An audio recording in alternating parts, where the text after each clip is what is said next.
Hey guys, Sardines here. I did a flip-flop through hike this year, 2017, of the Appalachian Trail, and this is my talk about water on the AT. So, let's show you what I brought first. Alright, well, let's get that lined up. Alright. Cool. So, two 1-liter smart water bottles with their normal caps, Sawyer Squeeze. I ended up replacing the included cap with the sport faucet from a smart water bottle, the smaller ones, and 1-liter Sawyer Squeeze bag that came with it, and Aqua Mirror. That's all I carried for water. So what I would usually do, I tried tons of different methods as far as this. Like, I would only fill this up and squeeze it into the water bottles and just drink right out of here. These would be clean water.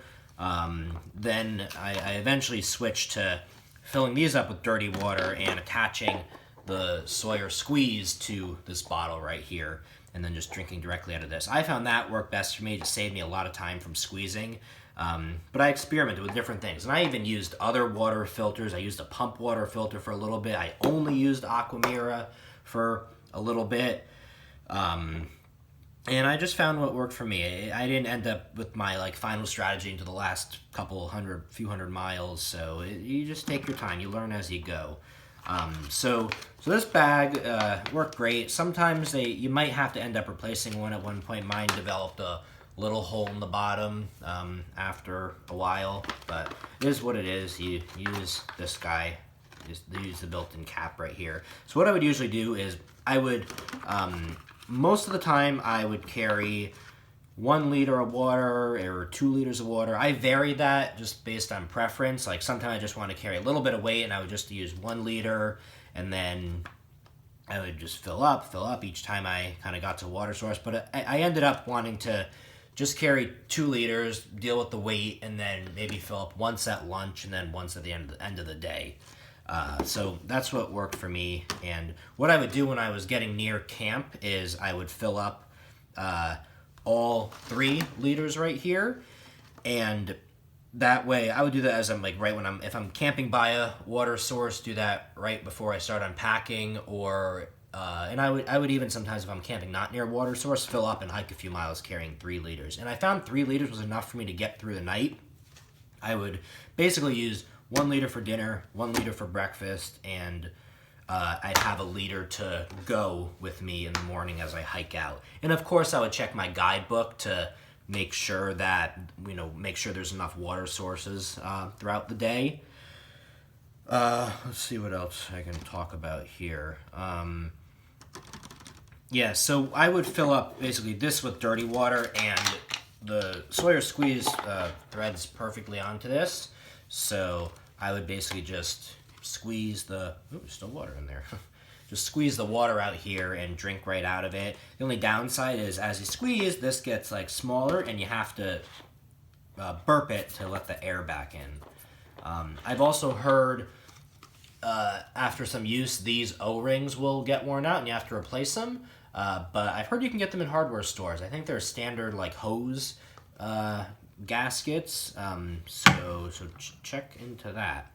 I like the flip cap here because it's just easy to go like that. One of the Sawyer comes with has an extra piece. Some people would discard that, but I liked having this covered for just to keep it a little cleaner.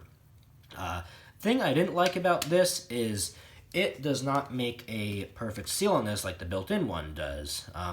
Maybe there's another solution someone has, like a different bottle cap that works better with this, but basically when you're sucking out of here, in addition to the water coming through here, air would seep through the threads of this. So you could still drink it, you would just get air, and you'd have to drink at a certain suction to get right amount of water to prevent the water, because the water could also leak through here when you're drinking out of it. So it's all a learning experience. I did say I used Aqua Mirror solely. I did that in the winter months. I did find it, so with the water filter, you have to be careful. You can't let this freeze. So that means at night, if it's gonna get below freezing, you put this in your sleeping bag. If you're going to be hiking when it's below freezing, you carry this in like on your body in a pocket or something. I found that to be like a pretty big hassle. I really didn't like dealing with that. I didn't like worrying about, oh shoot, did it freeze? I was hiking, it was in my backpack, and I think it got below freezing. I don't like worrying about that. So in the winter, I would just use the Aqua Mirror, and you're a little limited. So this doesn't it doesn't physically filter stuff out, but generally, like it'll kill all the bad stuff. So you can drink the water, it's fine, but there might be like little particulates in it. So if I'm using just this, I would try to fill up from clean water sources that didn't have a lot of debris, so like a flowing spring or stream as opposed to like a puddle where you're gonna get dirt. It's just nicer that way. But I did it at least a month just on these. It works. You do have to wait for these to filter. So in normal weather, it's 15. What you do basically for these is take the little cap here, 7 drops per liter of water. You let it react for 5 minutes. It'll turn yellow. Then you put it in the water and you wait 15 minutes for it to react, 30 minutes if it's colder conditions. So you do have to wait. Some people, I didn't really mind the waiting because I would, so I might have a water bottle that's clean and I'd be filtering the dirty water bottle. I could just deal with that time. So that was fine. I did notice in the really, really cold, like when it was like 20, these were like a little harder to squeeze the water out. I think that's just because it got stiff, but it still worked. What else can I say about these? Oh yeah, so Sawyer Squeeze, you have to back flush periodically. What that means is basically, this is where the dirty water comes in, clean water comes out.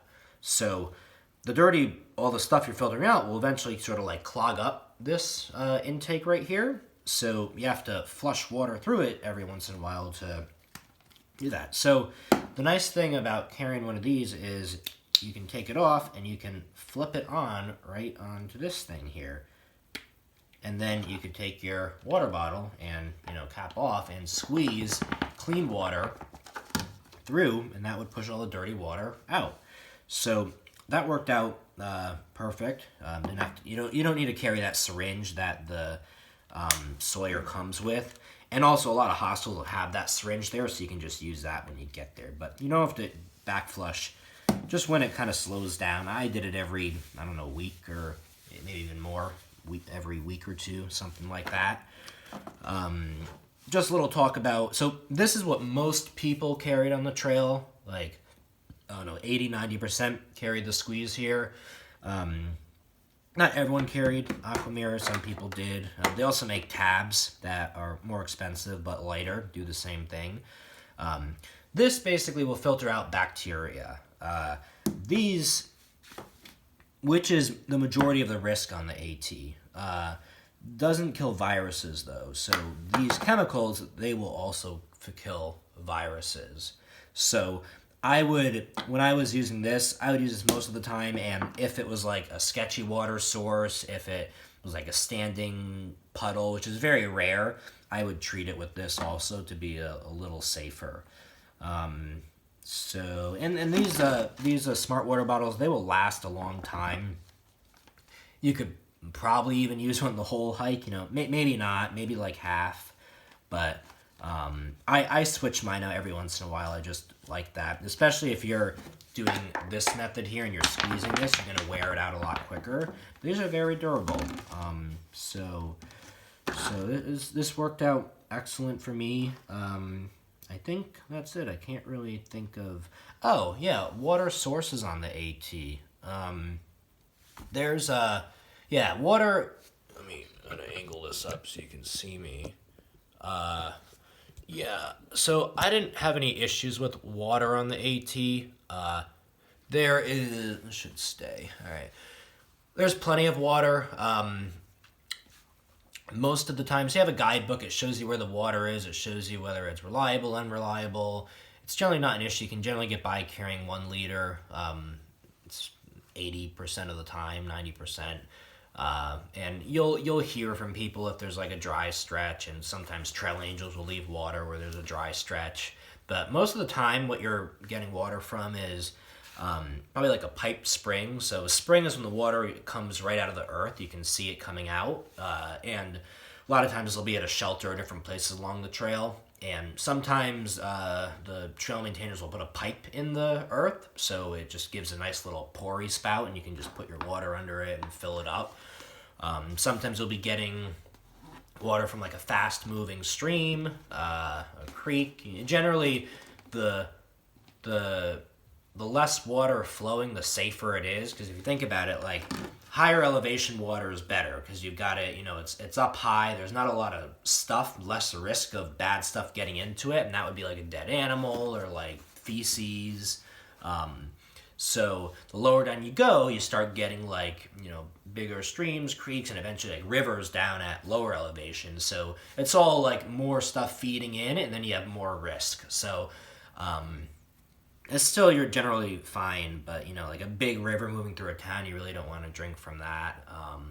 So I would, get water higher up if I could. And some people would even just drink straight from the stream, the springs. Spring water can, I never did that. I never wanted to take the risk. Some people would do that all the time, just right out of the ground, basically. But I would just filter it to be safe. That's my recommendation. So, yeah, and generally each, like, place where you camp, especially at shelters, they'll have water. You'll cross by more than several during the day along the trail, just crossing the trail. Sometimes they're like a short walk off the trail. There was only once where I had to walk. The longest I had to walk one time was 0.6 miles down 600 feet. That was like one time. Super rare that you'll have to do something like that. But it was just a dry stretch of Pennsylvania, and it was kind of the only option. So you do what you have to do, but most of the time it's right on the trail. No issue there. So yeah, that's all I can think about water. Hopefully I didn't miss anything.